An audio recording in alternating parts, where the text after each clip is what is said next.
I've quoted Margaret Thatcher many times, the former Prime Minister of Great Britain, who says, "There can be no freedom without economic freedom."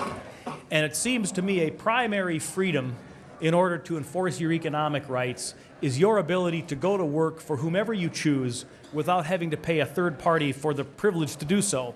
Because I don't believe in this country work should be a privilege. I believe that it ought to be a right, so long as you contract with an employer and you obey the laws of the land.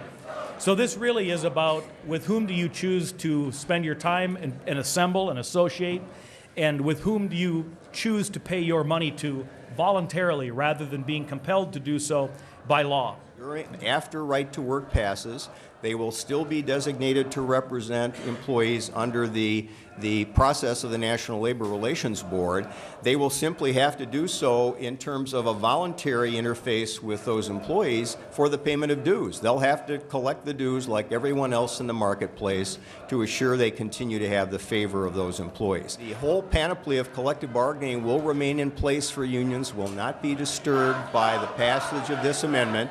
And in fact, my submission would be that the unions will be assisted in their efforts to continue to represent and broaden their representation of employees in workplaces, because they will be obliged to voluntarily obtain their support in the workplace. I determined that I could not, in good conscience, abandon my patients, and I made the determination to cross the picket line. As a result, I was required to resign my membership in the union prior to the strike.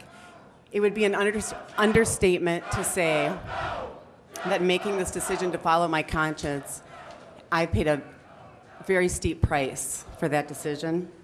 Not only was I submitted to less than friendly atmosphere at work, but the union illegally intimidated and harassed me and several other colleagues simply because we chose to protect our patients and refused to go on strike. Since that time, I have remained resigned from the union, but in order to continue my nursing practice at Children's, I must pay compulsory dues. It's approximately $50 a month, which is about $10 less than I was paying when I was a member. Despite this exorbitant fee, in my opinion, I have absolutely no voice or vote whatsoever in how the union represents me or even the nursing profession as a whole. Right-to-work laws hurt the middle class, erode wages, and weaken worker rights and benefits. The proof is in the states that have these laws. Right to work is an economic attack on unions to weaken and or destroy them.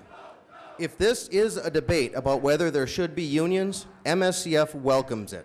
But let's have the real debate, not a deceptively worded amendment proposal. For almost 100 years, my union, the International Association of Firefighters, has been the collective voice for professional firefighters in this state and across the nation. We stand up to our employers and speak out publicly when it comes to creating safer working conditions for our members in a job that is inherently dangerous now and will be forever.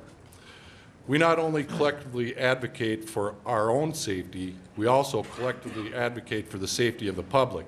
It is our calling, and it is our job to protect life and property. You can dress this bill up any way you want.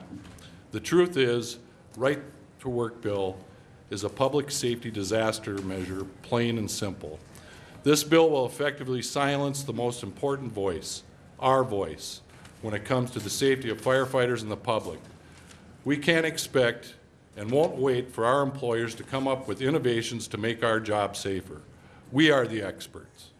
And there is no one better than us when our lives are on the line to determine what is going to make things safer for us and the public. Yes, it's a fraudulent turn of the word right to work. I think it'd actually be good to go back to the idea of a real right to work, a right for people who want to find a job to get a job, sort of like Hubert Humphrey was proposing 50, 60, 70 years ago, where any worker who wants to work can find a job, can have a job. That maybe some of our responsibility as the state is, instead of trying to take away rights for workers have now, is to make sure that people who want to work can get a job. Because if it weakens unions, it weakens the effective unions throughout the economy, including on all wages in the economy. It weakens the pressure for non-union employers to pay higher wages to bring in workers. Let's remember unions are responsible for the minimum wages in this country. Let's remember that unions brought us the weekend, the 40-hour work week, time and a half for overtime, the Occupational Safety and Health Administration, and the Minnesota OSHA protecting the safety of workers in our workplaces. Weaker unions will weaken all of these statutory protections. And I still haven't heard any compelling testimony as to why this particular bill that is being offered by Senator Thompson is going to do anything to outlaw or cripple or kill unions. What I've frankly heard is a lot of testimony as to why workers may want to join a union, and I've never heard the author of this bill indicate in any manner that he is trying to kill unions. I think that what he is trying to do is eliminate the precondition that people have to join a union in order to get employment.